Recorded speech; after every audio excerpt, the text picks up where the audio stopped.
Good morning, colleagues, dear friends, my brother Eric. Thank you very much for inviting the African Legal Support Facility to lend a hand to this initiative. And you know it's always a duty and a pleasure to come and partner with ADI. And we're hoping to do so in the next few years as this initiative gets stronger and enhances its delivery to transition states. Allow me to maybe say a word in French. Bonjour à tous et bienvenue à cet atelier de renforcement de capacité, d'apprentissage. Mon nom est Olivier Pognon, je suis le directeur de la Facilité africaine de soutien juridique. Je ne suis peut-être pas la personne habilitée à dire Akwaba, parce que Akwaba a été dit suffisamment par des personnes habilitées, mais ayant vécu au Ghana pendant un peu plus de 3 ans, presque 4 ans, ayant le sentiment d'être un petit peu à la maison quand je reviens ici, je me permets quand même de vous dire un peu Akwaba, au nom de la Facilité africaine de soutien juridique. Ce que mon collègue Victor et moi voulons vous exposer, c'est la manière dont la Facilité africaine de soutien juridique et les initiatives que nous menons dans le secteur spécifiquement dans le secteur de la finance souveraine viennent en complément et sont une pièce du puzzle que le groupe de la Banque africaine de développement met en place pour aider les pays en transition à gérer leurs finances publiques et à régler de manière proactive, on va dire, les sujets de dette et les complexités des sujets de dette souveraine.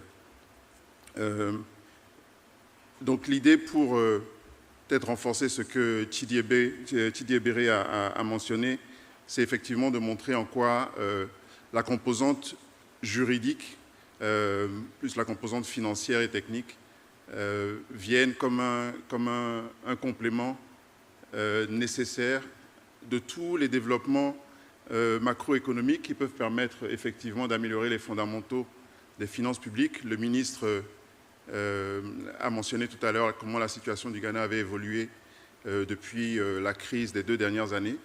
Certes, il y a ces modifications ou ces améliorations des fondamentaux macroéconomiques des pays, mais il faut également qu'en complément de ces développements et de ces améliorations sur le plan macro, il faut également penser à l'avenir. Et c'est pour ça que le thème de cette conférence, Strengthening Capacity for Loan Negotiation and Debt Restructuring, je pense, est vraiment pertinent. Et cette pertinence est renforcée pour nous, à Facilité africaine de soutien juridique, parce que la renégociation ou les négociations de dette et l'assistance à la négociation des aspects juridiques, commerciaux, des contrats de prêt fait vraiment partie de notre ADN et de la valeur ajoutée que nous pouvons apporter. Mon collègue Victor va tout à l'heure illustrer de manière un peu plus concrète le travail que nous faisons, notamment dans le cadre de l'assistance à la restructuration de dette, dans le cadre du Common Framework. Et je voudrais avant ça vous donner une petite illustration pour ceux qui ne connaissent pas la Facilité africaine de soutien juridique ou pour ceux qui la découvrent aujourd'hui. Je voudrais donner un aperçu assez bref du travail que nous faisons, de la manière dont nous intervenons. Mon collègue Victor et moi serons disponibles après pour répondre à vos questions et notamment à vos demandes éventuelles d'accompagnement, notamment pour les Debt Management Offices. So let me switch back to English since this is presentation is in English. So the African Legal Support Facility is a rightful international organization established 17 years ago as an initiative supported by the Ministry of Finance of the African Development Bank. And we started operations in 2010, so that's 15 years of experience, assisting African governments in 4 key sectors. The energy sector, the natural resources sector, so mining, oil and gas, anything revolving around infrastructure, mainly by way of PPPs, public-private partnerships, and sovereign debt, since that's the topic that gathers us here today. So these are our 4 sectors of intervention. We have close ties with the African Development Bank, in the sense that we're hosted by the African Development Bank in the headquarters in Abidjan, and we're also partly funded by the African Development Bank. So of course that creates very strong ties with our, let's say, our mother organization. But we also have our own governing structure, our legally distinct personality. We are governed by a governing council and a management board that are autonomous and independent from the African Development Bank. In terms of membership, we have a mix of states, so member states, African member states, and international organizations. We're standing today at 63 members, comprising 54 states and 9 international organizations such as AFC, African Union, TDB, I mean, the list is there. And note that the membership is open to all countries and all international organizations. And finally, all regional member countries are eligible for assistance from the African Legal Support Facility.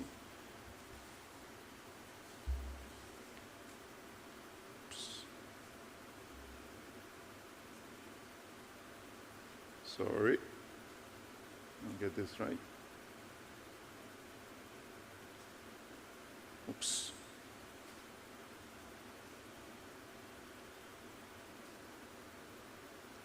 Yep. So in terms of funding, question one is entitled to ask is how do we fund our initiative, since especially our capacity building are mostly provided to member countries by way of grants. We are funded primarily by voluntary contributions from states and international organizations, but also private entities. We recently held an event in Abidjan during the annual meetings of the African Development Bank, where we called for support from the African member states, the regional member states, to support the financial resources of the African Legal Support Facility. That is a topic that we felt compelled and urgent to raise with our member states. You all know the times that we're going through in terms of shrinking of development aid, and the shifting priorities by in international donors' agenda, but also as a Pan-African institution owned by African governments and providing assistance to African governments exclusively. It only feels right that African member states strongly contribute to the resources of the African Legal Support Facility. So that is an aspect that we'll be working on in the next few weeks and months. But since you are all here from member countries, I also feel that it is my duty to let you know that this is a priority for our organization, and we need that commitment from your respective governments to ensure that we're able to sustain our mission and deliver on our mandate successfully. We partner with bilateral and multilateral institutions, academic institutions, just to ensure that in terms of being able to deliver our mandate, we create an ecosystem around the ALSF that is conducive to the delivery of our mission. So our work is structured around two legs or two aspects. The first one is advisory services. So we act as general counsel or legal advisor for government, like any law firm will do, any international or national or regional law firm would do. We're a team of 50, 55, 80% of us are lawyers. So, well equipped with the academic and professional background to assist and to advise governments on complex transactions. But we are also supported by external law firms who we bring in to deliver on the requests that we receive. So we do four things, mainly pre-negotiation assistance, transactions, advisory services on particular project or particular endeavors. For instance, that could be a debt restructuring or specific loan negotiations or Eurobond issuance. We do desk review and rapid assessment to assess the bankability of a project. And we do contract monitoring and post-implementation assistance. So that's the list of our, the range of our sovereign finance advisory services. The only thing I'd like to mention here is that, clearly you can see that loan negotiation and debt restructuring, which are, the key focus of our discussion for the next 5 days, are part of this list. But in addition to that, there's a range of services that, together with our external counsels, financial advisors such as GSA who are in this room, we are able to cover a whole range of services and requests from yourselves as debt management staff in your respective countries and ministries of finance in general. I won't dwell too much on the list of projects, on the list of let's say, success stories that the LSF has been involved in. My colleague Victor will give us a bit more granular detail on how and what we do when we assist government. But the list of the countries we've assisted in the sovereign finance sector, debt restructuring, loan negotiation is in the coming slide, but for sake of time, I wouldn't want to spend too much time on this. Botswana, Central African Republic,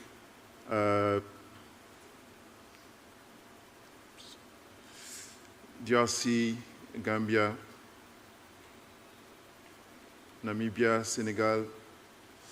And for each of those, you have the law firm or the technical and financial advisors which we worked with. Details of this will be shared with you. And Zimbabwe, of course. So now, in terms of capacity building, we have a strong belief that one of the strong added value of the ALSF lies in our ability to deliver sound and well thought through capacity building initiatives to our governments, because we believe that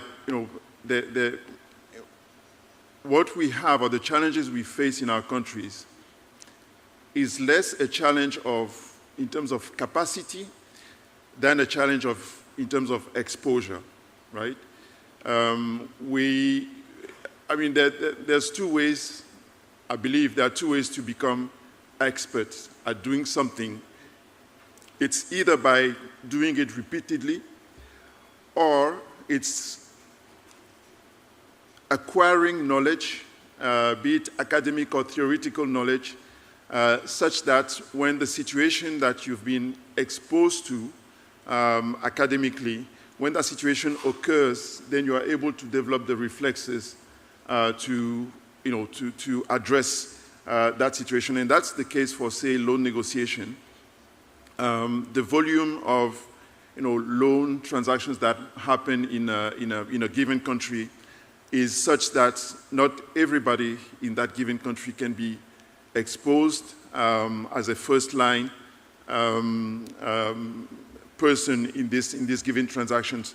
So capacity building, equipping debt management offices, equipping staff in the Ministries of Finance with the tools, with the knowledge that is required to face complex situations when they occur, we believe, is key. And we have a range of tools and instruments to deliver those capacity buildings. Be it webinars, seminars, handbooks, toolkits, templates of contracts. I mean, the range is quite wide. So please, again, do reach out to us if you would like to discuss our capacity building initiatives. But this is an illustration of what we've been doing across the continent. We organized the Debt Management Office training in South Sudan. We worked with the Attorney General's Office in Tanzania. In Namibia, we put together a sovereign wealth fund training for the local sovereign wealth fund team. We organized the loan negotiation seminar for Africa debt management officers, etc., etc. And in doing so, we partner with our colleagues who are able to also bring their inputs into the discussions that we have with our governments. In terms of knowledge tools, our flagship tool is called the ALSF Academy, and it's open to everyone who wishes to register. It's a self-training and self-certification platform online, which enables anyone who wishes to do so to benefit from a 3-level capacity building course in sovereign finance.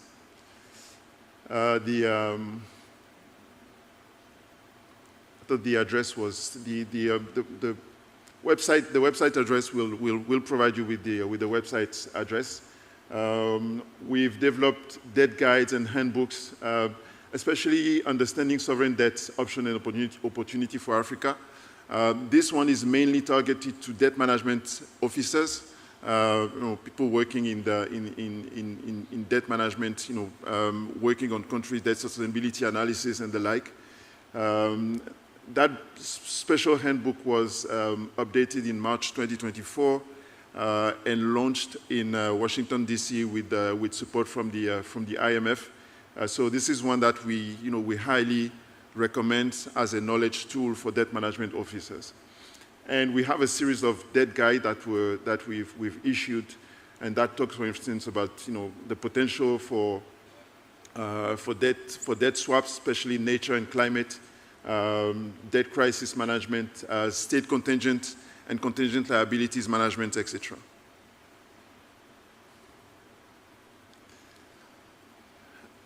In terms of looking forward, this year we, as part of the new requests that we're getting from countries, we're seeing a surge of sovereign wealth fund related demand. So we're going to organize a sovereign wealth fund capacity building workshop. Debt swap has also been flagged as a key instrument to unlock finance for countries, and as you know, that potential is very much untapped on the continent.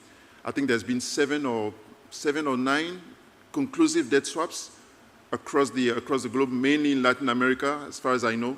But that potential for the African continent is massive.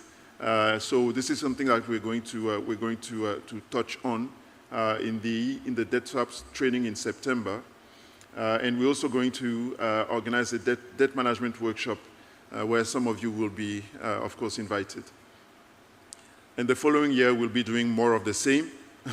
Credit rating, capacity building, regional carbon credit training, and domestic debt market development training.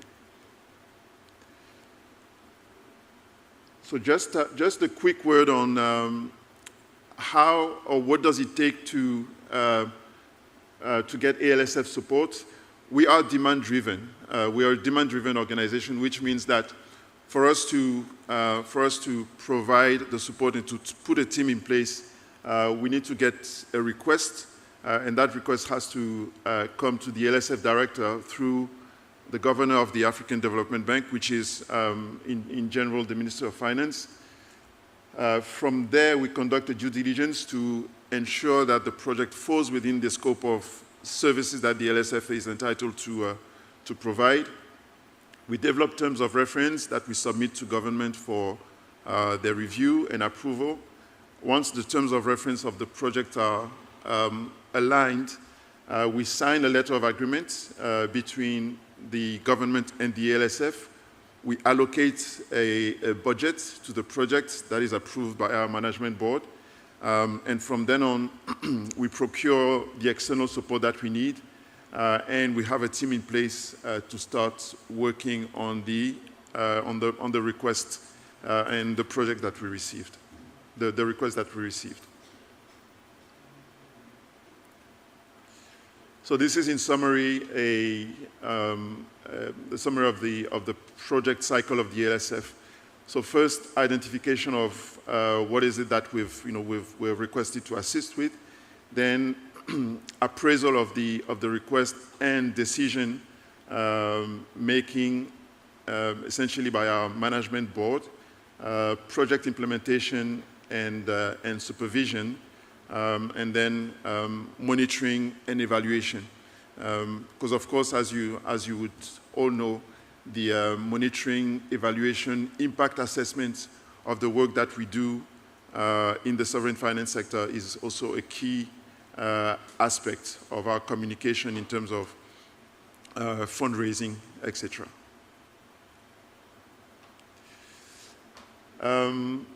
Yes, in terms of funding instruments, like I mentioned, we largely fund our capacity building initiatives by way of grants to governments.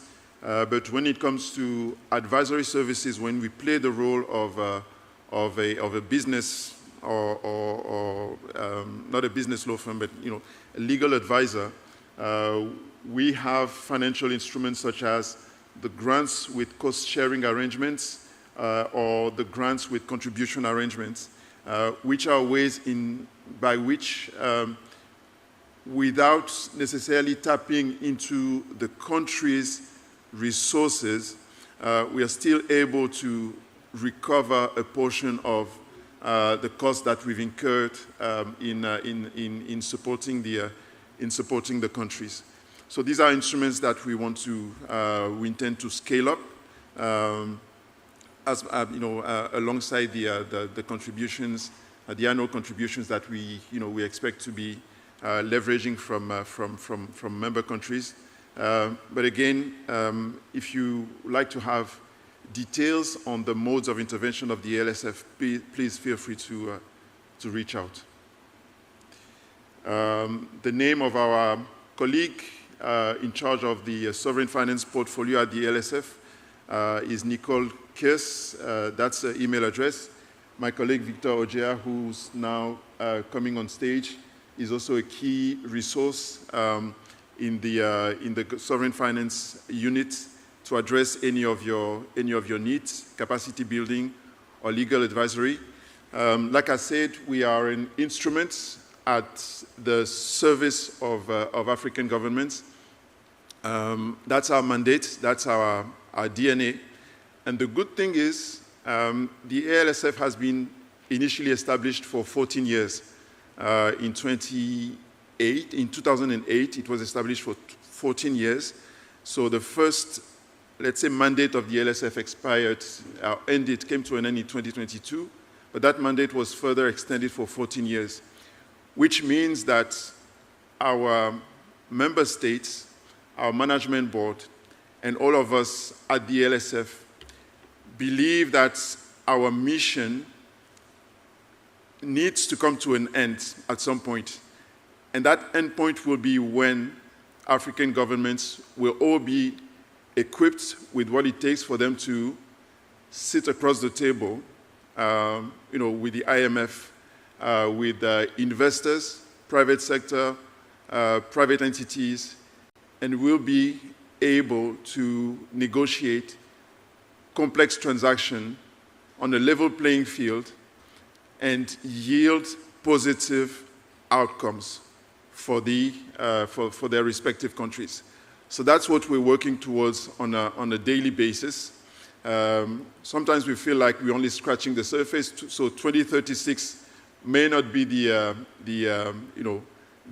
end game, but clearly we're working with the ambition to achieve that goal, and maybe the LSF will then turn into something else. But we would like to urge you to help us to help you. We are there to support you. We'd like also you to convey in your governments the awareness around the ALSF and the need to support the LSF in its mission and its mandate. Thank you very much.